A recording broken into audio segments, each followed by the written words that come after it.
Without further ado, William Dalrymple.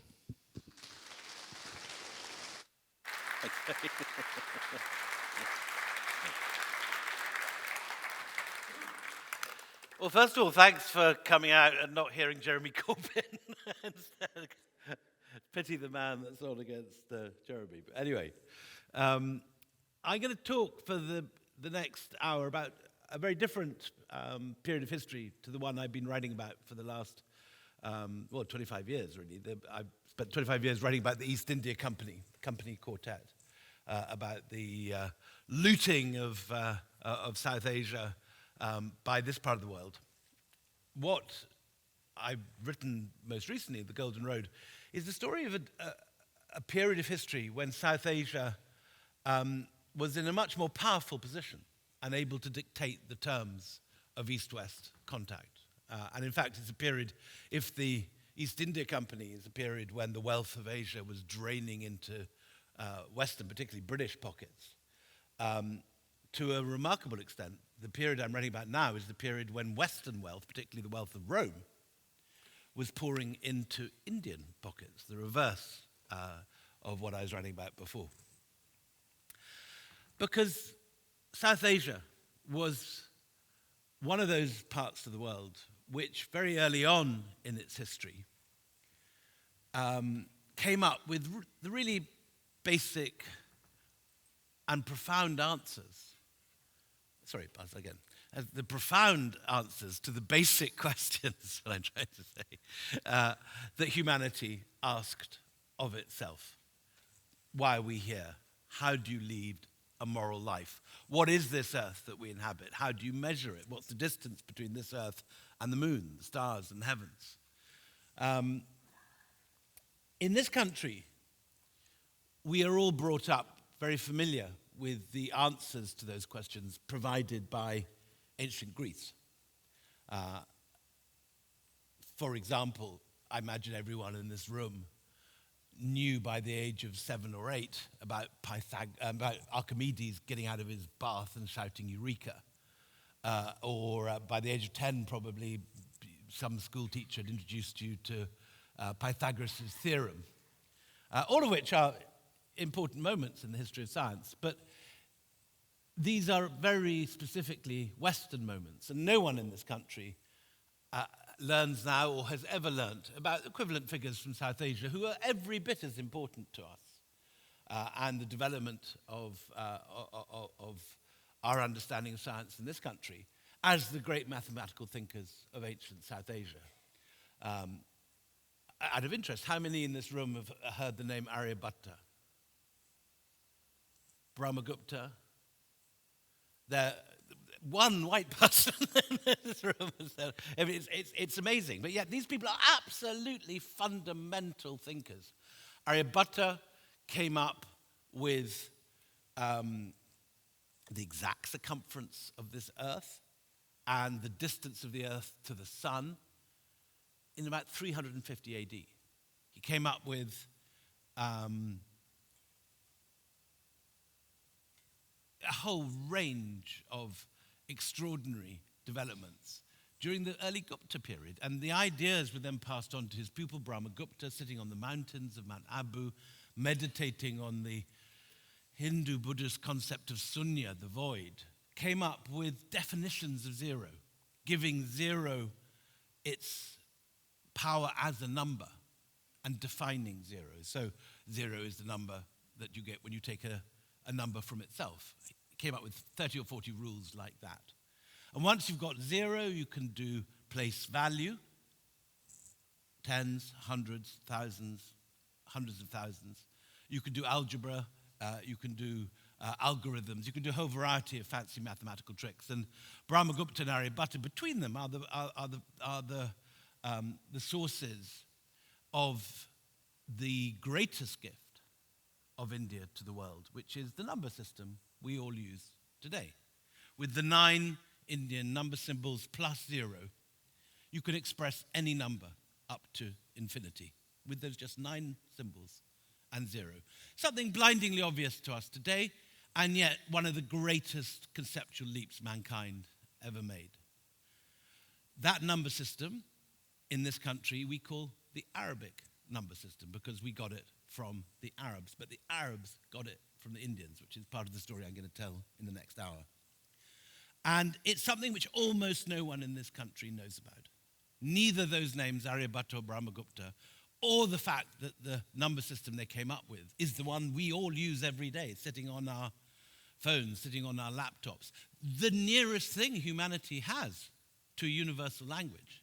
You'd have thought this is something which would be absolutely basic in our mathematical curriculum in the 21st century, but no one is taught it. It simply doesn't figure. And there's a whole variety of other ideas which I'm going to talk about, which inform our everyday lives today, which originated in South Asia. And you have to ask, why is it that at this period of history, after 80 years of decolonization, that these ideas are still not taught to anybody in this country? And I think there's very little escaping the obvious conclusion that it is part of the legacy of colonialism. The attitudes of Macaulay that a single shelf of a good English library is worth the entire native literature of India and Arabia. That's the famous quote from The Minute of Education by Macaulay. And while we laugh at that today, those attitudes linger in the choice of subjects that we teach or fail to teach in our exams, in our schools and colleges. And it's interesting to compare the absence of the big ideas of South Asia with China, because China is somewhere which I think over the last 40, 50 years with this idea of the Silk Road, which is now very much a buzzword, something that is known and is taught. And I think the transference of ideas like paper and gunpowder and explosives from China to the rest of the world is something that we're much better tied up with. And the Silk Road is the reason for that, this attractive idea of almost a motorway running along a straight line from great centers, great port cities like Gaza, Tyre, and Antioch, through to Chang'an, Loyang, and the South China Sea.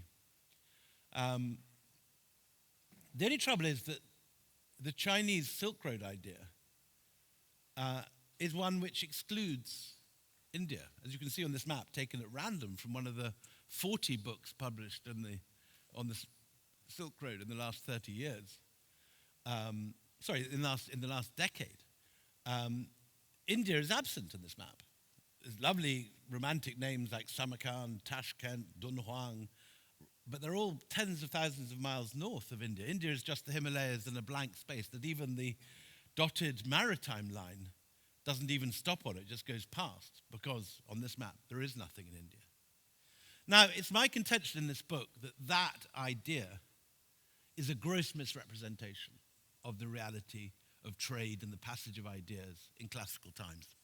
That may work perfectly well for the post-Mongol period, after Genghis Khan has smashed a hole through the middle of Asia, linking the Mediterranean with the South China Sea, so that Marco Polo in 1271 actually does go from, in his case, Jerusalem, where he takes a phial of oil from the Holy Sepulchre, all the way through to Xanadu, Shangtu, Kublai Khan's pleasure dome in Courage is telling of it, along that route. But to backdate that motorway into the classical period, as maps like this tend to do, with names like Alexandria, Antioch, Palmyra, Petra, which barely existed in the Middle Ages, and were basically classical sites, is, I argue, a gross representation and a complete inversion of the truth. And in reality, the Silk Road is not an idea that Marco Polo talks about. It's not there, the name certainly is not there that Marco Polo uses, nor any classical Chinese or Western source.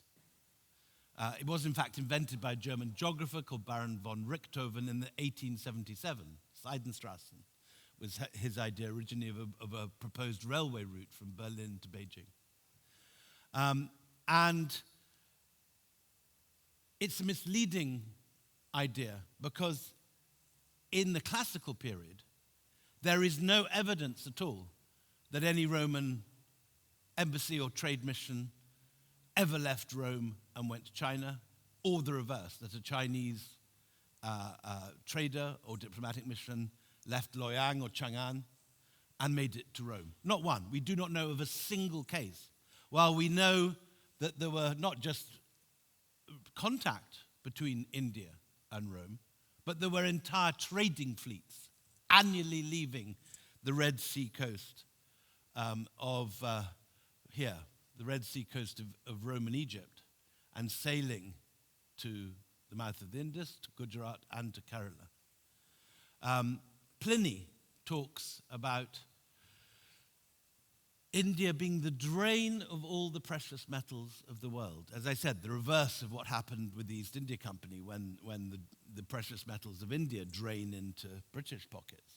In this period, Pliny talks about the wealth of Rome draining into Indian pockets because Indians loved the luxury products that India produced, especially ivory, especially pepper, cottons, and silks. It was silks that the Romans bought in India. And if Rome and China ever met, it would have been on the quays of the ports of Roman-era India. And Strabo specifically mentions fleets of 250 vessels leaving the Red Sea coast and making it every year to the ports of India and then making it back in the same year. So in one case, we have this myth, the Silk Road, which in the Roman period, there is no evidence of any contact whatsoever between Rome and China. And on the other hand, we have this absence of profile for South Asia, which was the principal trading partner of Rome. So I'm going to try and reconfigure your notions of international trade and the spread of ideas towards South Asia in the next 40 minutes. And the best evidence for this is, well, very simply, if this was true in the Roman period, you would expect to see lines of Roman coins along the trading routes. You would expect to see Roman coin hoards dotting that trade route. Luckily, last year, Oxford University produced a map of the distribution of Roman coin hoards. Okay, so memorize that line in your mind's eye for a minute, and let's look at what actually Roman trade really looked like. So every one of those orange dots is a place that 50 or more Roman coins have been dug up by archaeologists at some point. As you can see, most Roman coins are in the Roman Empire, obviously. Italy, Gaul, Spain, Greece, southern Britain, around the Mediterranean, around the Black Sea. A little tail leading off down the Nile. But look at the horizontal line from the east coast of the Mediterranean. Can you see a single coin following that route? Not one. Nothing. Few in the highlands of Afghanistan. But in China, not one Roman coin hoard has ever turned up because Rome and China were not in contact. But look at the bottom right-hand corner of this map. Look at India. Look at particularly the coast of Kerala and the coast of Tamil Nadu and Sri Lanka. Bright orange, because every year since the 18th century, when British East India Company merchants started seeing these things being brought to them, Roman coin hoards have been turning up in their tens of thousands in India. In fact, there are more Roman coins in Indian museums than in any other country outside the Roman Empire. So I would argue that this Silk Road is an idea that is an example of historical groupthink, an idea which actually started in the 1980s, became popular in the 1980s. It started with Baron von Richthofen in 1877, enters the English language in 1936, and it's only in the 1980s when I'm at college that you begin to get big shows in the Met Museum in New York and in the National Gallery of Art in Washington celebrating the Silk Road, often sponsored by Chinese sponsors.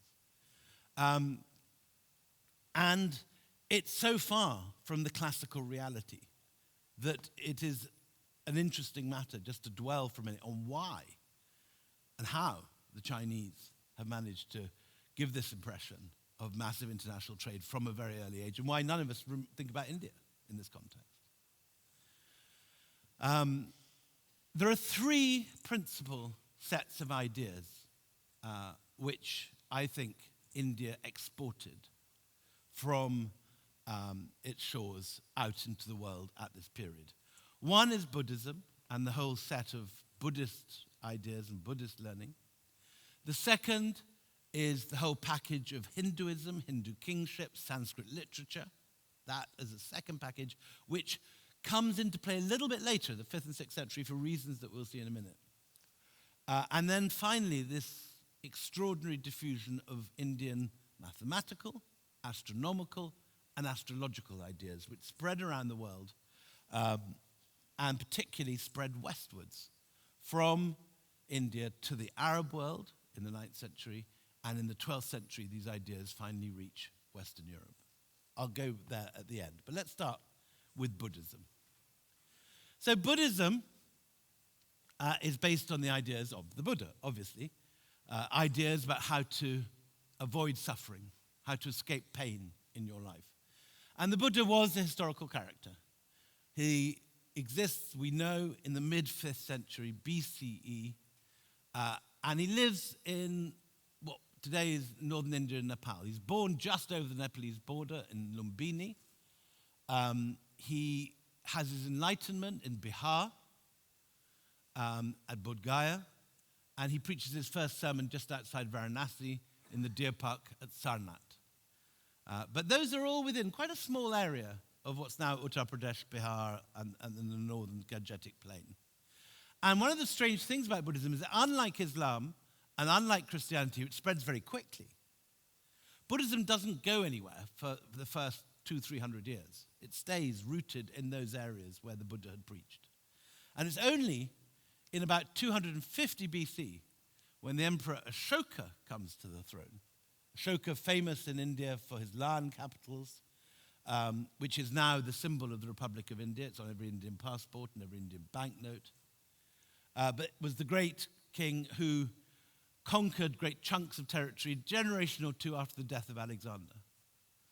And when he conquers Orissa and finally defeats his great enemies, the Kalingas, he's suddenly struck by remorse because he sees, it's the kind of Gaza of its day. He sees this suffering, these dead bodies, the enslaved people, those wounded, separated from their families.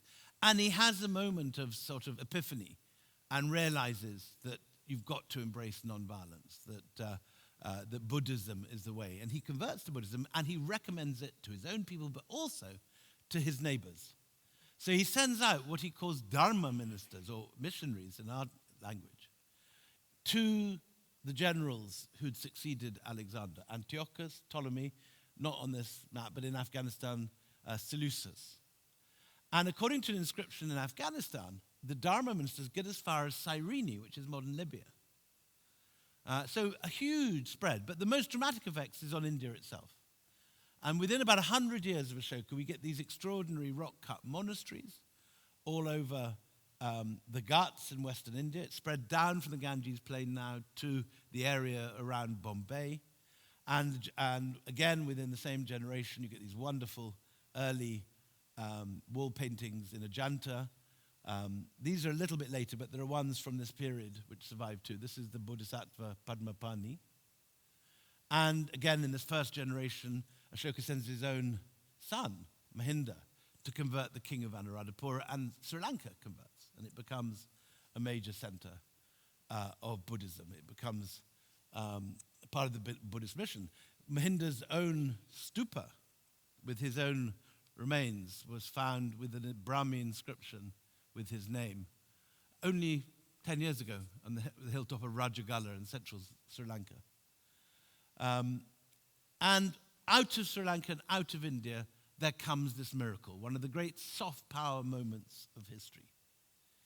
And having not spread at all beyond that little red oval, the red egg at the center of this map, Buddhism suddenly not only spreads down to Sri Lanka, down the west and east coast, but up through Pakistan and Afghanistan to Bactria, through Dunhuang, Chang'an, to Korea and Japan, through Lhasa to Mongolia and beyond north of here to Siberia, and then particularly to Southeast Asia, to Vietnam, Laos, Thailand, Cambodia, and the Philippines. All these areas, in a matter of 200 or 300 years, take on Buddhism in a way that changes them forever. When you go to Burma today, when you go to Sri Lanka today, when you go to Cambodia today, you still find Buddhist monks walking every street. Buddhist attitudes have completely changed the tenor and philosophy of all these areas. But it isn't just Buddhism and Buddhist ideas. With Buddhism comes Indic languages, like Prakrit, Indian Sanskrit, Indian written forms, Indian ideas of mathematics, Indian ideas of geography. All this spreads out, transforming Asia, and all without an army to propel it. This is not an army of the sword. This is an empire of the spirit. And these ideas, in a matter of 200 or 300 years, cross the width of Asia and change it forever. There's very little to compare it with in human history. Ideas transforming half of humanity without the propulsion of a military force. It's a unique moment in world history. And one that we should all be taught. We should all be familiar with this because it's one of the great transformative moments of human history. And yet, of course, it appears nowhere in our curriculum, even though it transforms well over half of humanity's attitudes to life. And the extent of the spread of Buddhism is even now being discovered in archaeological excavations. So halfway through the writing of this book, this turns up in Egypt, in a temple to the goddess Isis in ancient Egypt, on the Red Sea coast. And it's, of course, a head of the Buddha, but not like in the form that we're familiar. Unfamiliar for a start is the fact that it's in classical white marble, Proconnesian marble from the Marmara Sea, like a head of an emperor or something. Unfamiliar too is that what's this starburst? The Buddha transformed into a sort of solar deity, Surya or Mithras or Sol Invictus. And what are these lovely tortellini curls, as the archaeologists call them? And we can know from the way that they are drilled that they were produced in a workshop in Alexandria, in ancient Egypt. And so if you now have a familiarity of Buddhism in the Egypt of about 100 AD, can we begin to see, for example, the influence of Buddhist monasticism, already 400 years old by this stage, on the first desert fathers who, like the Buddhist monks, live in caves in the desert? And where do we find the first Christian monks? We find them with St. Anthony of Egypt on the shores of the Red Sea, about 50 miles from where this head was found. So again, we can't answer that question, but we can certainly begin to ask that question now. Buddhist monasticism, was it a major influence on the birth of Christian monasticism? And by the 1st century AD, this is the kind of picture that you're getting. This is based on a text called the Periplus of the Erythraean Sea. And the Periplus, it sounds like a sort of complicated classical name. All it is the rough guide or the lonely planet of the 1st century. The rough guide to India, or the lonely planet India guide. Written by a Roman sailor from Egypt and describing for fellow sailors the route to and the tricks of the trade when you're going to sell things in India. And this book mentions every single port on the Indian coast. And it says that if you set off from Mussel Harbour, Myos Hormuz, or Berenike, which is where that Buddha's head was found, in as little as 6 weeks you can cross through Aden and reach the mouth of the Indus near modern Karachi, Babarakam, or go down into Gujarat to Barigaza, or head down to Maziris, which is the great port of Kerala. And also important here, because it's so clear on this map, look at this great area, Tibet. See that enormous area of mountains. That's important, because every winter it freezes over, creating raking winds blowing it. And then it thaws about now in the middle of the summer, or maybe a little bit earlier in May, and cold, warm winds blow out. And those bellows going in and out, once a year in, once a year out, create the monsoon winds, which have allowed Indian sailors to propel themselves. All they've got to do is sit on the west coast, build a boat, put up a sail, and they are turbocharged out with a sort of, once you've learnt to ride the monsoon, it's like riding a great wave of if you're a surfer in Hawaii. You instantly have a jetpack on your back. And you can reach, if you leave at the right time of year from Maziris, you can be in Myas Hormuz in 6 weeks. Then you've got to wait because it takes 6 months for the winds to reverse. So you've then got to go off and see a show in Alexandria, go visit the pyramids, sell your goods. But you have to be back by June at Berenike when the winds begin to turn. And then whoosh, you're blown back again in a matter of 6 weeks. So this was not some lone Marco Polo traveling where no man had gone before. This was an annual trading fleet of an armada of vessels coming once a year down the Red Sea and then once a year heading back again together for protection. And we know the figures, too, for this. Oh, on the way, before I forget, yes. On the way is Adulis and Aksum, the great Christian capitals of early Ethiopia, who are also part of this world. And here we have this sort of tall Ethiopian diplomat or prince with a sword and this long, elegant cloak. And here he is with his page boys presenting gifts to an Indian ruler.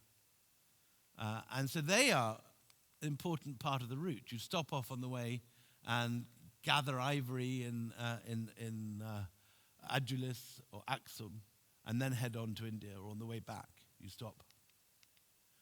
And thanks to this document, we now know the figures. The Maziris Papyrus has all the details about one particular random container sent from Kerala to Alexandria in the 1st century. In that container was a whole bunch of luxury goods. And they're the same luxury goods that are depicted on this mosaic. So this is a mosaic in Sicily, and it seems to show the goods with which the merchant who commissioned the mosaic made his money. So he's showing off, this is what made me my fortune. So he's some sort of Trumpian or Elon Musky character who'd made a fortune on this trade and is now erecting a sort of Mar-a-Lago in Sri Lanka to celebrate. And in the middle of it is not something connected with one of the Trump scandals, but this is a personification of India based, I think, on one of the Buddhist Yakshi figures that you find in early Buddhist art. Now, these are figures of fecundity and plenty. The idea is that she's this beautiful, sensuous figure who represents fertility. So much so that when she touches the tree on the top right with her hand, the tree blossoms, it sort of bursts into flower instantly. Now, the Romans got the fact that she was busty and fecund and sort of comely, shall we say, but they didn't understand about the bursting into flower, so they've just made her hold on to a tree rather randomly in this picture. There's no blossom on it. But behind her is pepper, which Pliny talks about as being sort of something that metropolitan elite put on their food in Rome, sort of like a woke spice in sort of telegraph speak, if you like.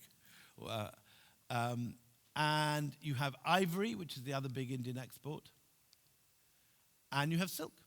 And Pliny complains the only thing he hates more than pepper is silk, and he describes how these sexy, degenerate, in his view, Roman matrons would turn up at parties almost naked, he says, with only this see-through material.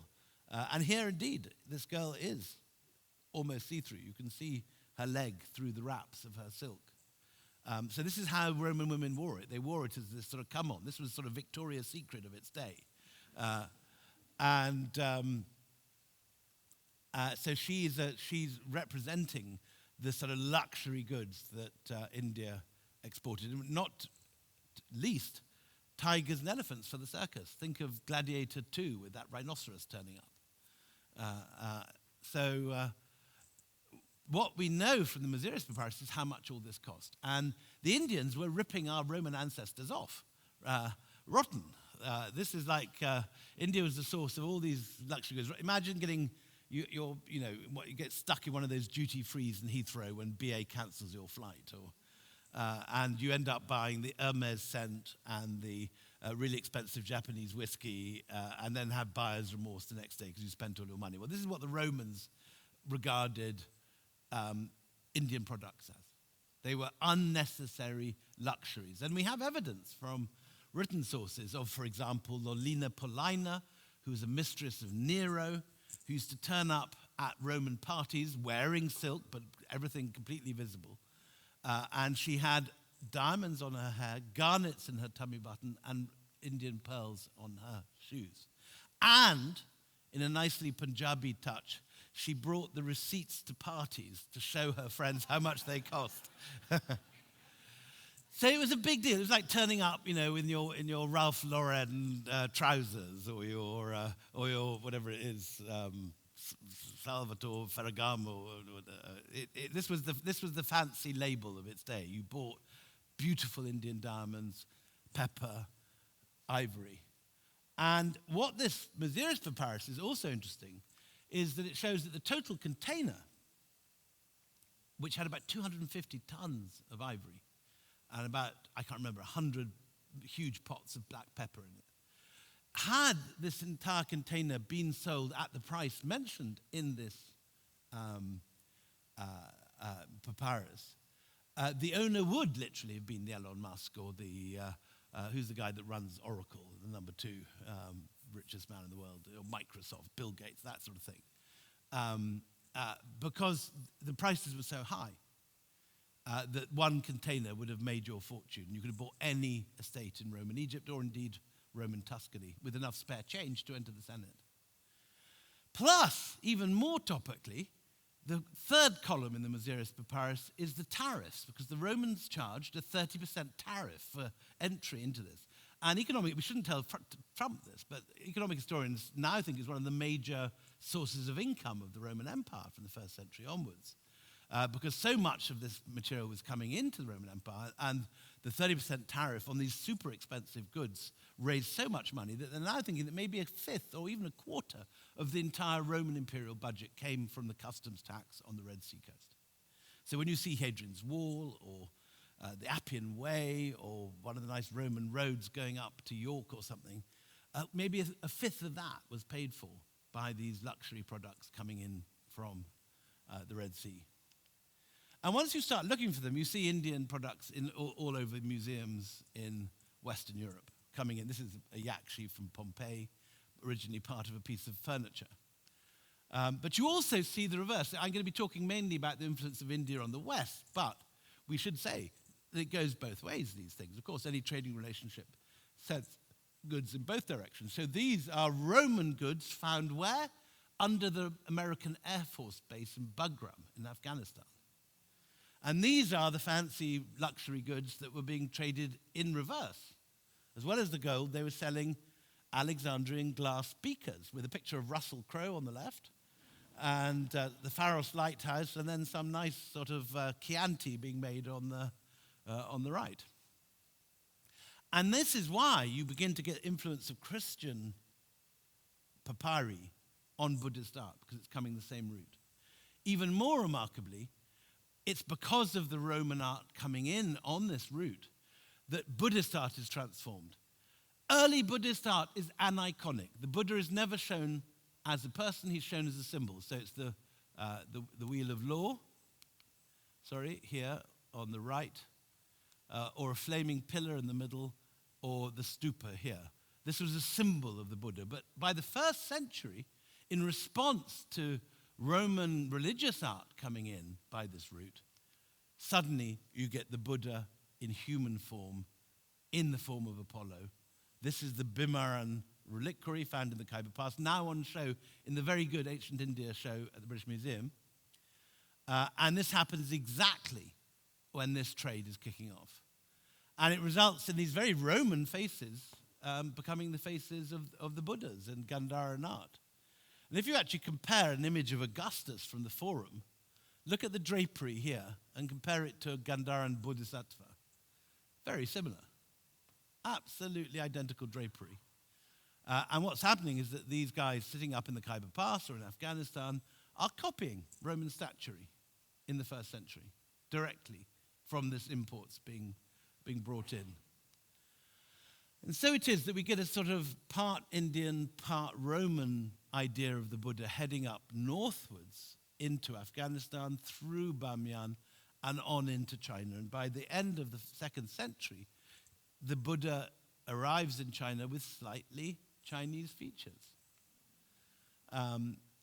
So Buddhism had been in China as a religion practiced by foreigners from the 1st century.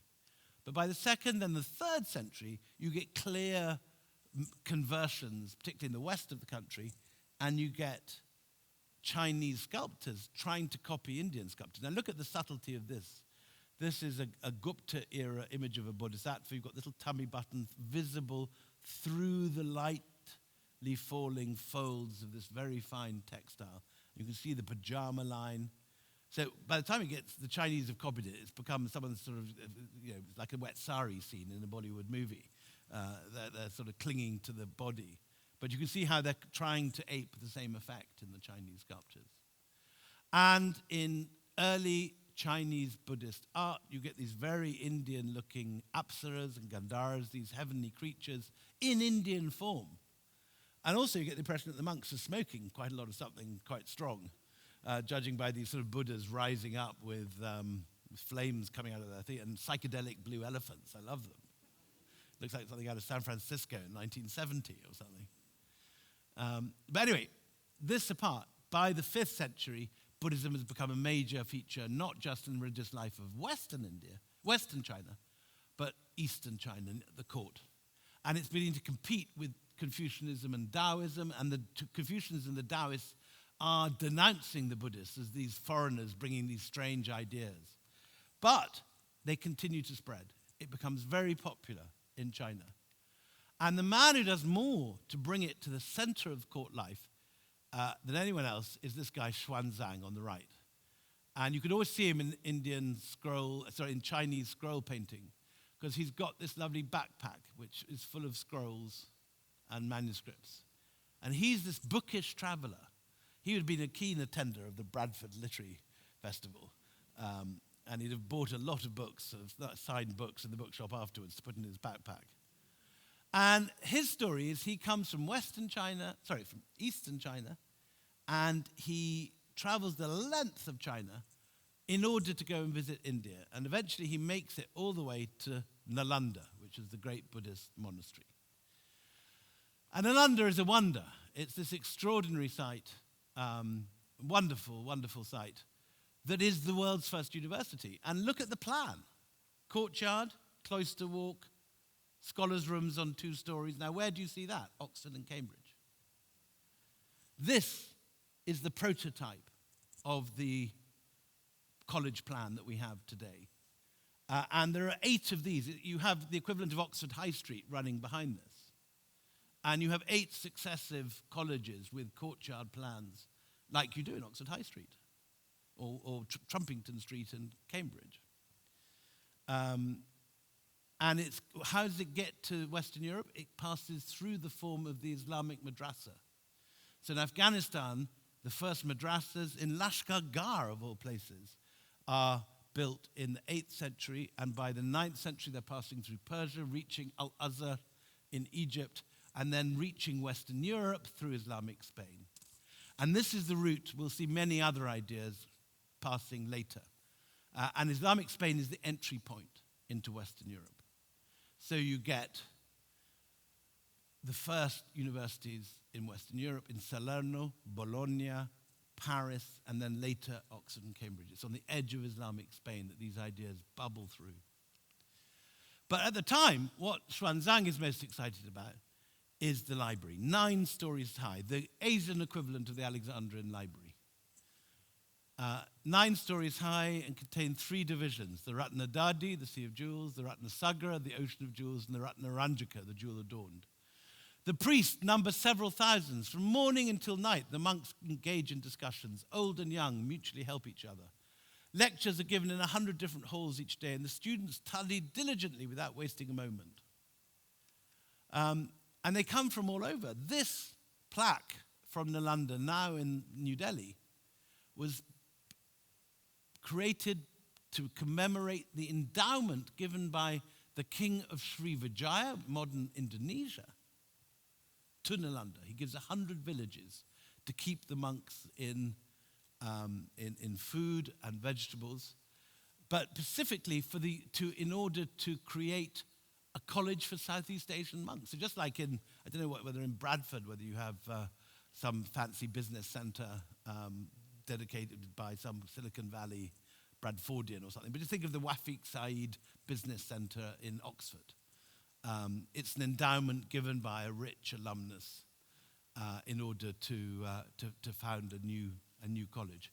And we know that monks came not only from China, like Xuanzang, but also from Nepal, Tibet, Sri Lanka, Sumatra, and even Korea. And Xuanzang spends 20 years at Nalanda copying out all these manuscripts. Here at this wonderful pilgrim's seal is an image of what the library looked like at its birth, at its peak. And when Xuanzang eventually makes it home with 8 elephants full of manuscripts all the way back home to China, the emperor, who's called Taizong, builds a copy of the Nalanda library that still stands. It's called the Great Wild Goose Pagoda. And Taizong looks like he's about to convert to Buddhism. Xuanzang is at his bed, but then he dies of a heart attack too soon. And it's another generation before we get a Buddhist on the throne. And that woman on the throne, is Taizong's former concubine, Wu Zetian. Age 15, she enters the royal bedchamber, and somehow she manages to pivot after the death of Taizong into the bed of his son, Gaizong, which broke every taboo of the time, as it would today.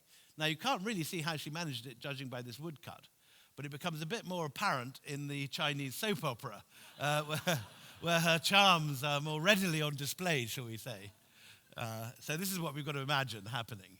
And this lovely girl manages to escape from the nunnery into which she's been put on the death of Taizong, make it somehow into Gaizong's bed. When he has a stroke, she becomes the regent. When he dies, top left, she becomes the empress. But not the empress, really. More accurately, the emperor. And she's the only woman emperor in 3,000 years of Chinese dynastic history. And she does this with the aid of her own think tank, called the Scholars of the Northern Gate. Just like Brexit was the result of all those sort of sinister Tory think tanks like Smith Square and Tufton Street and all these horrible institutions. So she has her think tanky civil servants who come up with a whole bunch of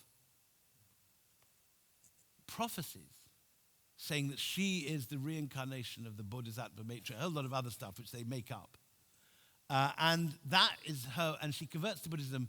She's doing it pragmatically because it's only Confucianism won't allow a woman to rule. Confucianism regards women as second-class citizens. But Buddhism has an equality for women, which allows them to rule. And so she becomes the only woman emperor in Chinese history, and she converts China to Buddhism to do it. Now, this doesn't last. The Confucians and Taoists who are thrown out of the court on her accession come back a reign later. But this is, if you like, the high watermark of Indian influence on China.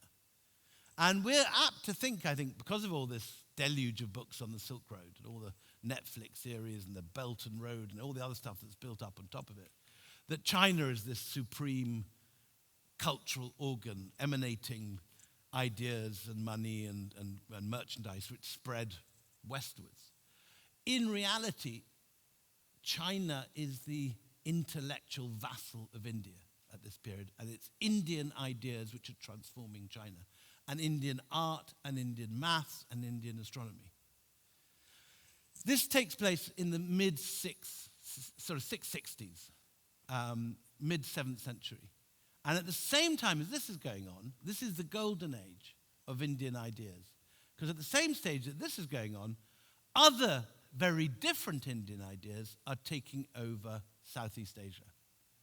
Now, Buddhism is always spread by the merchants. Counterintuitively, Buddhism is a merchant's religion. And if you donate your wealth gained in mercantile activity to a monastery, you can, if you like, greenwash your karma and gain access to enlightenment just by making donations. And the monasteries act as staging posts for merchants, like caravanserais on the trade routes. We know from inscriptions that the early monasteries acted as banks. You could buy, you could get a loan from a monastery. We have a lovely inscription in a monastery in 1st century Andhra Pradesh, which talks about a man who describes himself in an inscription as being a Mahanavika, which is a great sailor in Sanskrit. And he says his father was a farmer, he said, had wonderful rice fields. He was obviously quite a rich family. They were landowners. They had a lot of rice fields. But he borrows money from the monks to buy a boat and becomes a Mahanavika. And he sails off to Southeast Asia, to Savarnabhumi, the lands of gold, and there he becomes rich. So where is Savarnabhumi? So Savarnabhumi is this whole area. And what's happened is that in the 5th century, Rome has collapsed. The barbarians have come shooting through the steppe into eastern Turkey, down into the Balkans and on to Rome with Alaric and Attila besieging Rome.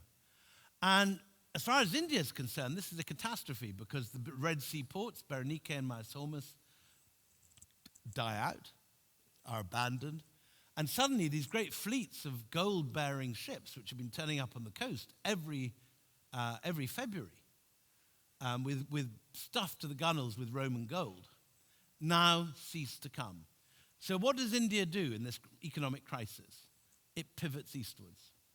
And where previously all the trade had been west coast, looking westwards to Rome and Roman Egypt, suddenly the trading guilds, of which there are like the Indian trading guilds, there's one particular one called the 500, which is a bit like the Iron Bank in Game of Thrones. They've got their own corps of assassins as well as their own army. And they're sort of kick-ass merchants. And these guys, with all their resources, simply pivot eastwards. And they write off their debts to Rome, and they begin to look for new sources of gold in Malaysia, in the Bujang, in the what's now the Malaysian Peninsula, at Palembang on Sumatra, at Keling on Java, Kutai in Borneo. And this is all part of a world of a thalassocracy called Srivijaya. And the Indian merchants set off to it on boats like this with the monsoon winds, which also blow eastwards.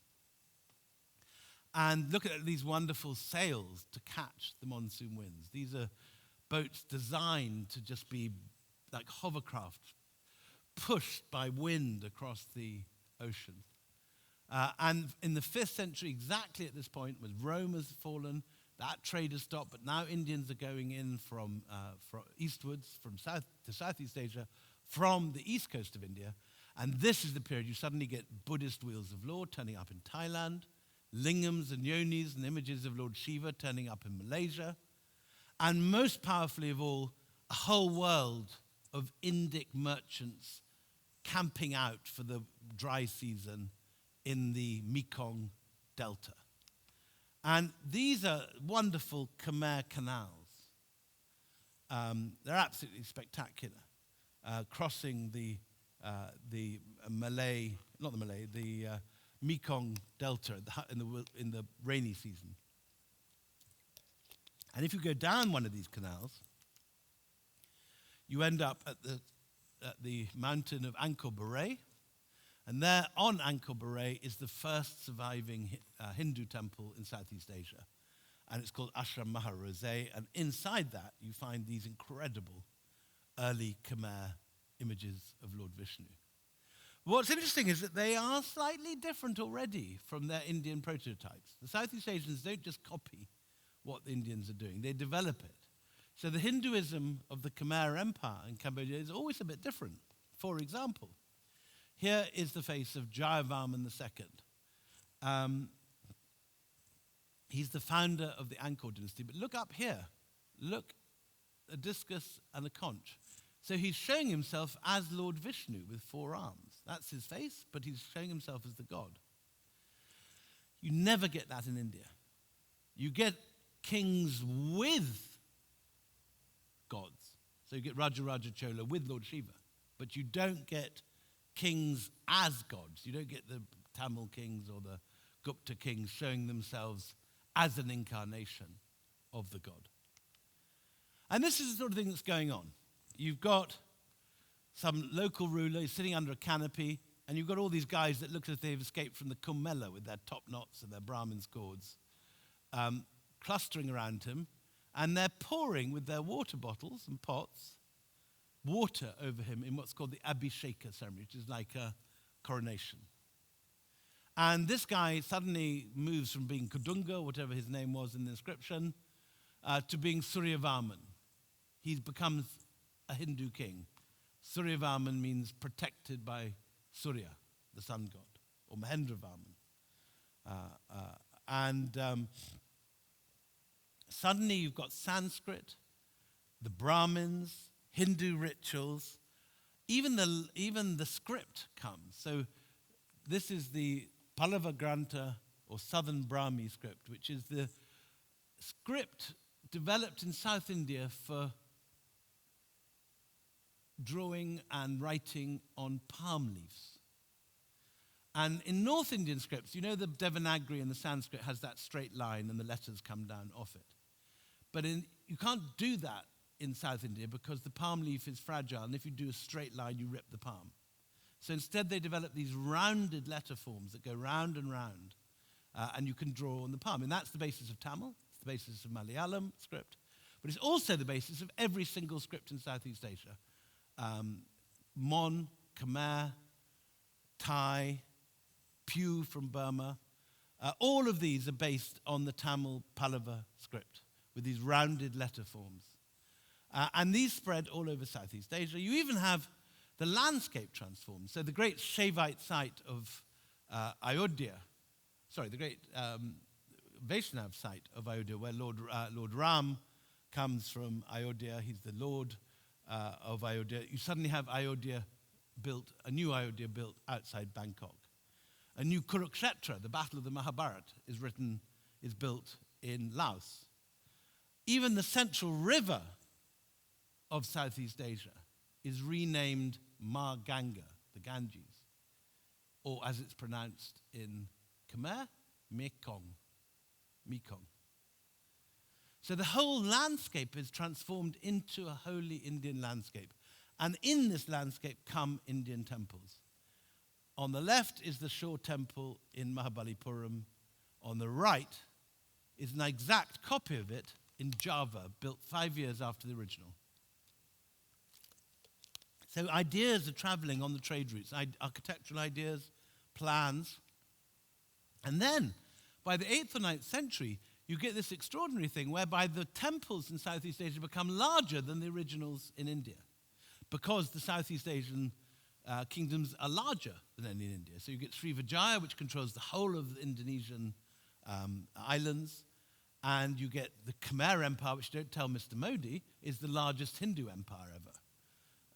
And Angkor Wat is the biggest Hindu temple in the world. It's not in India, it's in Cambodia. Here we have on the left, from Prambanan, this wonderful image of Lord Ram shooting an arrow at the golden deer as Lakshman looks on.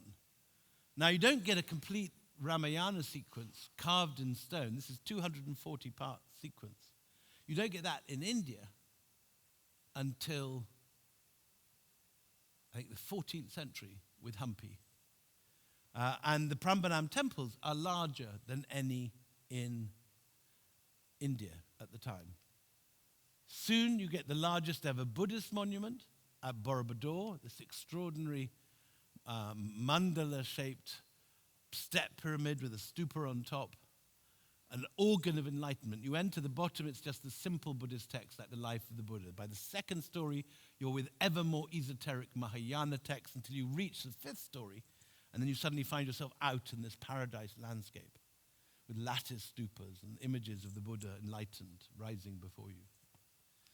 But most dramatically, Angkor. By the 12th century, the largest Hindu temples in the world are being built in Cambodia.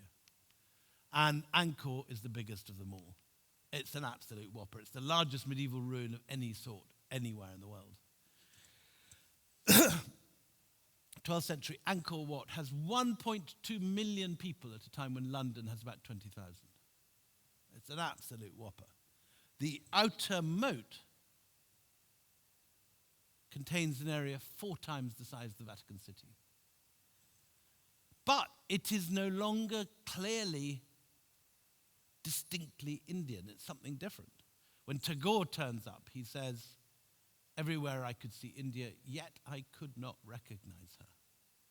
And he's right, because this is no longer really an Indian plan. Look at it, it's got a quincunx. I don't know any Indian temple that has this, the same shape as the 5 on a dice. And in the central tower are placed the ashes of the founder, Suryavarman. You never get that in India. Ashes are always in chhatris outside on the ghats. But you do get it here at Angkor. So finally, just to bring us to conclusion, Indian ideas of mathematics and Indian numbers. Now look, you can all read that. What's the number in the middle? 270. That's carved in the 9th century in Gwalior. Now how come you can all suddenly read Indian letters? Well, let me tell you. So we have, in the Gupta period, suddenly the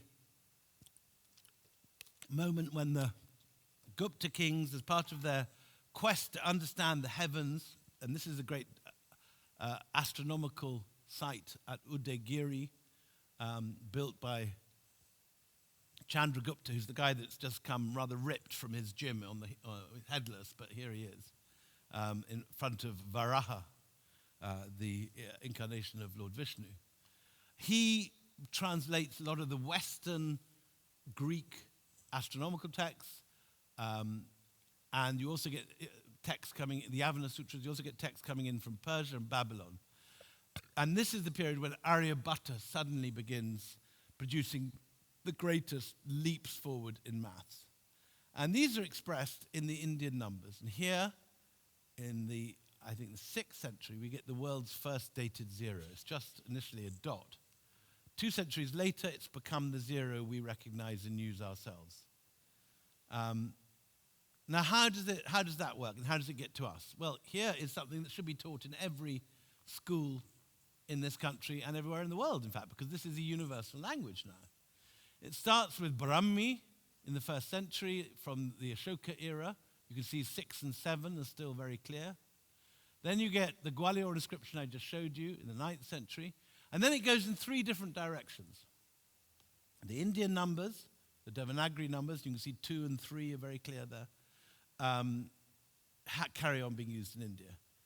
A slightly different set of numbers derive from this in the eastern half of the Arab world, in Baghdad, in Cairo. But most importantly is the West Arabic numbers, the Goba numbers as they're called, developed in Morocco and Islamic Spain.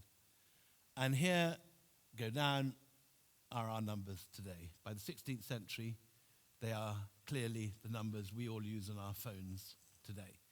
Now, we should all know this, and no one teaches you this in this country. This absolutely crucial, foundational center of all maths and science in this country based on Indian innovations. No one knows where it comes from. They think it comes from the Arab world, which is not wrong because we got it from the Arabs, but it didn't originate with the Arabs. It originated before that in India. How does it get to the Arabs? Well, this is an even more improbable story. It comes through a Disney character. This character, Jafar, who you may remember from the Walt Disney Aladdin, is in fact a historical character. He's Jafar from the Arabian Nights, and he's turned into the kind of baddie in this in the cartoon version with his parrot. But he was originally the vizier of Baghdad under the Abbasids. He is the vizier of Baghdad during the reign of Harun al-Rashid. And he's the fourth generation of his family who are called the Barmakids, who are the viziers. How did they get their job? They got their jobs because they were good accountants. Why were they good accountants? Because they were originally Indian hereditary abbots of a monastery in Afghanistan called Naubaha. Their original name was Sanskrit. Barmak is only an Arabicization of the Sanskrit word pramukh, which means boss man. And they convert to Islam, and eventually they rise in Islamic service, and they become the accountants during the Abbasid Revolution, and they do such a good job of it that they're made the viziers. And these guys, as soon as they become viziers, they call to India, to the nearest Indian court in Sindh in 776, to send over the books of Aryabhatta and Brahmagupta, which come in a single volume that the Arabs call the Great Sindh Hind. And it's received by the Barmakids, who have it translated initially rather inadequately by a guy called Al-Fazari. But a generation later, a really good translation is made by Al-Khwarizmi, who comes from what's modern Uzbekistan, Khiva in modern Uzbekistan. And it's more than a translation. It brings together the ideas of Brahmagupta and Aryabhatta. It unravels them because the Sanskrit mathematicians wrap up their brilliant ideas in poetry. And it's almost impossible to translate out of Sanskrit, which is why the first translation didn't work very well. Al-Khwarizmi, who may also have been from a Buddhist background and therefore Sanskrit literate, is the guy that gets the idea right. And he produces his book with a snappy title, The Compendious Book of Calculation by Completion and Balancing According to Hindu Calculation. Now that's even more of a mouthful than Arabic. So everyone just knows it by its nickname, Al-Jabr. Algebra. And Al-Khwarizmi's own name is the basis for our word algorithm. So it's in the meeting of the Indian and the Islamic worlds that we get algebra and algorithms, or those words certainly, expressed for the first time. Now, how does it get to us? So it passes along the same route that we had those university courtyards and chess. Chess is an Indian game, starts in India, passes through Persia. When you say checkmate today, you're speaking Farsi, though you probably don't realize it. Checkmate is actually Shah Mat, the king is dead. So it passes through Persia, heads westwards, and, well, here we have the whole story. So the book, the Great Sindh Hind, the books of Aryabhatta and Brahmagupta come from an embassy in Sindh to Baghdad. Then Al-Khwarizmi comes from Khwarazm up here under the Aral Sea. He comes down to Baghdad, he translates it, and his ideas pass through Egypt, through Tunisia, Algeria, Morocco to Spain, and by the early 10th century, these numbers are being used for the first time in Christendom in a monastery on the edge of Barcelona, at the edge of Islamic Spain. Nevertheless, 2 centuries later, most of Western Europe is still using the old Latin numbers. Now, Latin numbers are all very well, but every time the BBC puts up the date of a program in Latin numbers, it takes me about half an hour to work out. I don't know whether you've ever had this problem, MCC, XV1, and all that sort of stuff. Try giving your phone number to someone in Latin numerals. It takes about half an hour. And we would still be using that system Try doing long multiplication with MCCXV divided by CCM, CCX. See how far you get. Now, we'd all be using that, but for an accident. So you see Pisa here, as in the Leaning Tower. So Pisa, in 1120, decides to found a trading colony here in Algeria. And they send a senior merchant, and he brings his kids. And the boy's particularly bright. He goes to the local school. He learns Arabic. He learns Al-Khwarizmi's maths, which are then taught to every Arab kid from the age of 12. Fantastically simple, clear exposition of algebra and higher mathematics. And so this kid eventually goes back from Algeria, gets back to Pisa aged 18, to find all his friends are still messing around with MCVXVX. And luckily for us, that kid is Fibonacci. So it's Fibonacci who takes these ideas from the Arab world to Italy, and he writes a book called the Liber Abaci, which becomes the basic text for the Italian Renaissance and all the numerical works in it. Even more luckily for us, his ruler at this point is the cleverest ruler in the entire Middle Ages in Western Europe, Frederick II, Stupor Mundi, the Holy Roman Emperor. And he's so thrilled when he reads this text that he goes all the way to Pisa to meet Fibonacci, and they have a sort of countdown. They have, you know, the TV show where everyone's doing sort of mathematical sums. And, of course, Fibonacci wipes the floor with all Frederick II's Byzantine mathematicians. And so they take him to Castel del Monte, which is Frederick II's perfectly geometrical, gorgeous castle near Puglia. And there he introduces him to a Scotsman. Any Scots in the audience? This is our exciting moment, compatriots. One Scot, two Scotsmen. Michael Scott, the wizard, I'm sure you all remember, from Melrose, not so far from us here, is the most brilliant Scot of the early Middle Ages. He goes to Toledo to study Arabic, and by the time that Fibonacci reaches Palermo, he's already the court astronomer for Frederick II. And Michael Scott reads the Liber Abaci, realizes that it's a work of genius, but being a pragmatic Scotsman, thinks it's a wee bit theoretical. And so he says, we've got to have weights and measures, currency conversion, we've got to have interest rates, double accounting, all this sort of stuff that merchants can actually use. And remarkably, Fibonacci is modest enough and young enough to say, yes, I agree. And so he rewrites his book, and the Liber Abaci second edition becomes the key text behind all the maths of the Renaissance. It's the book that really teaches the Medici how to found a bank.